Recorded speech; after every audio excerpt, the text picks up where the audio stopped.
The crowd responded with loud applause to Vikarna's words. However, Karna stood up to challenge Vikarna, saying, "Vikarna, you are just a child, and your argument is immature. You shouldn't have spoken when even the elders, including the Pandavas, remained silent." Secondly, once Yudhisthira had lost himself, Draupadi was also a part of that loss, so her argument is irrelevant. Since Draupadi is now a slave, the rules and dignity of royal womanhood no longer apply to her. She, along with her clothes, now belongs to Duryodhana. He has the right to take the garments of the Pandavas.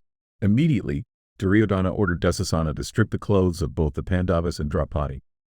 Yudhisthira, accepting his fate, removed his upper garment and placed it on a nearby platform. His brothers did the same, following his lead. Draupadi, already humiliated and without her upper garment, was in deep despair. In a fit of cruelty, Dussasana tried to forcibly remove her remaining clothing. In her moment of utter helplessness, Draupadi, abandoned by the world, prayed to God with complete devotion and surrender, offering no resistance. It seemed that only a miracle could save her now. Then, just as the epic poet described, a miracle truly happened. Dussasana's attempts to strip Draupadi failed. New garments miraculously appeared, replacing the ones he tried to remove. The clothes piled up into heaps, overwhelming Dussasana. Exhausted, he finally gave up and sat down in defeat. At that moment, Bhimasena rose, roaring like a lion and hissing like an enraged snake. With fury in his eyes, he declared to the entire assembly, "You all, including the respected elders, teachers, and warriors of the Bharata dynasty, have witnessed the shameful act committed by Dussasana against Draupadi. A day will come, and I swear on that day, in battle, I will exact my vengeance. I will kill Dussasana in the most brutal way, tearing him limb from limb and drinking the blood that flows from his body." His ferocious vow sent shockwaves through the assembly. Vidura stood up next, saying, "It is our duty to answer Draupadi's question. I support the views of Vikarna, who may be young but speaks with wisdom beyond his years. If the witnesses here remain silent, they will share in the sin of this injustice." Encouraged by Bhima's vow and the support of Vikarna and Vidura, Draupadi demanded that the assembly answer whether she had been fairly won in the game. Finally, Bhishma, who had remained silent, spoke up. "Noble daughter-in-law of the Bharata dynasty," he said, "you have raised a complex question of law and righteousness. To be honest, no one in this assembly, except Dharmaputra, is qualified to answer. The concept of righteousness is intricate and often perplexing, and only Dharmaputra truly understands its depths. But if he chooses not to speak, those responsible for this crime will face the consequences. The law of action and reaction is clear. You will reap what you sow. Lady, for now, you must wait." Karna, who had been enjoying the spectacle, sneered and said sarcastically, "One loyal husband who doesn't gamble away his wife is far better than having 5.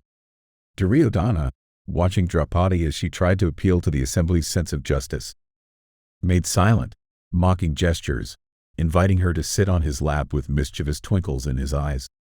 Seeing this from a distance, Bhimasena's fury exploded. He stood up, hissing with rage. Bhima, filled with rage like a 1,000-headed cobra, roared as loud as a war drum and declared, "Duryodhana, blinded by the wealth he won through deceit, has the audacity to invite Draupadi to sit on his lap. Mark my words, one day I will crush his thighs with my mace on the battlefield." His fierce vow sent shockwaves through the assembly, causing chaos and confusion. In the midst of this pandemonium, Bhima started searching for his weapons. However, Bhishma and Drona stepped in and cautioned him to remain patient. Dhritarashtra, visibly shaken by the sudden turn of events, was informed by Vidura about Bhima's public vow for vengeance. At the same time, Queen Gandhari approached Dhritarashtra and urged him to act before things got worse. Taking her advice, Dhritarashtra quickly called for Draupadi.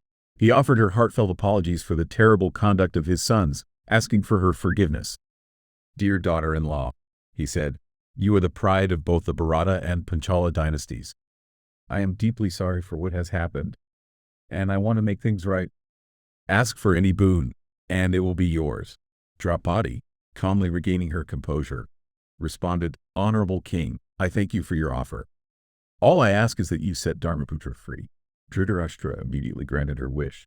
Yudhisthira is now free, he declared, but I am pleased with your righteousness and noble character. Ask for another boon, Draupadi replied. Then I request the release of the other Pandavas as well. Dhritarashtra agreed at once, saying, Your wish is granted. All the Pandavas are now free.